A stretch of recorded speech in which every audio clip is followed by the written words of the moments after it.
A frigid and blustery morning in Washington where the government is closed in the aftermath of Winter Storm Fern. Many lawmakers went home to help with the emergency response in their own cities, but the policy debate here in D.C. did not go on ice. Joining us this morning is our very own Washington Insider Armstrong Williams, live outside the U.S. Capitol, all bundled up. This is a city, Armstrong, you've called home for decades, so let's start there. Thanks for joining us, by the way. You've seen a lot of winters come and go in this town. How does this storm stack up against others you've lived through in D.C., and what does this say about how prepared the city really is?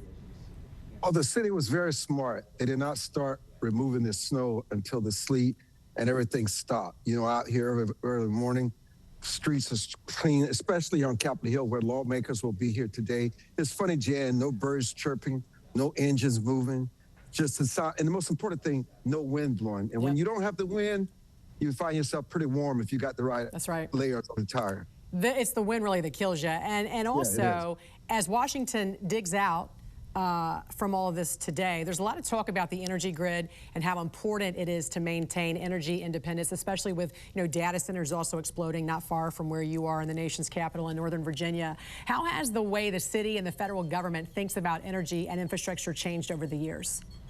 Listen, Jan, there's so many more houses, so many more buildings, so much more landscaping. If conservationists had their ways, we would not have roads and highways today. They've gone overboard. People need to eat. People need energy. They need to deal with their sewer.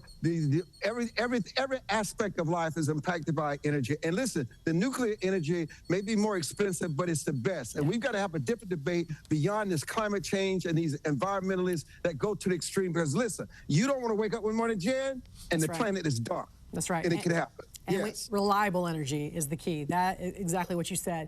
I want to zoom out a little, Armstrong, from D.C. to what's happening in Minneapolis. Overnight, demonstrators and anti-ICE activists tried to storm a hotel where they believed ICE agents were staying overnight. Of course, this is after that deadly ICE-involved shooting over the weekend. What did you make of this, Armstrong, especially with the political rhetoric with state leaders causing even more distraction, lawmakers say, with their constant us against the government sort of talk to the residents there in their state? Jan, we have got to get a hold of the dark money and find out whose interest is being served. And we've got to ramp down these politicians, whether it's the governor, whether it's the mayor, whether it's the president of the United States. You've got to change the tone. Amy Klobuchar was correct yesterday when she was on the morning shows. We got to ramp it down, and we got to work together, one of a kind. Listen, the issue is that you need to comply and not defy. Listen, I am a concealed carrying resident of Washington, D.C.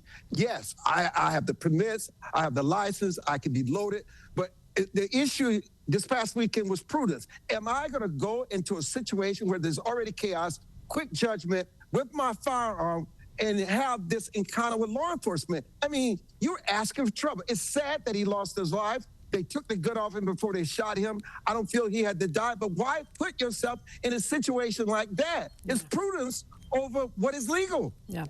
Armstrong, a lot of folks saying that online this morning as well. And, Washington also taking a hard look at federal money flowing into those Democrat-led states like Minneapolis, and they're cutting taxpayer dollars because of that rampant waste, fraud, and abuse. How important do you think this is? And do you think this will change any of that rhetoric and make these states more accountable?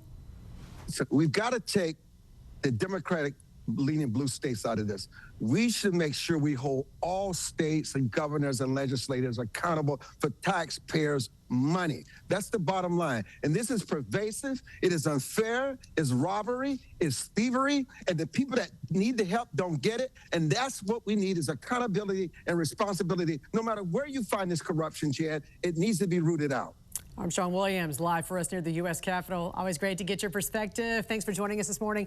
Stay safe and warm. We're going to check back in with you throughout the morning. Thank you.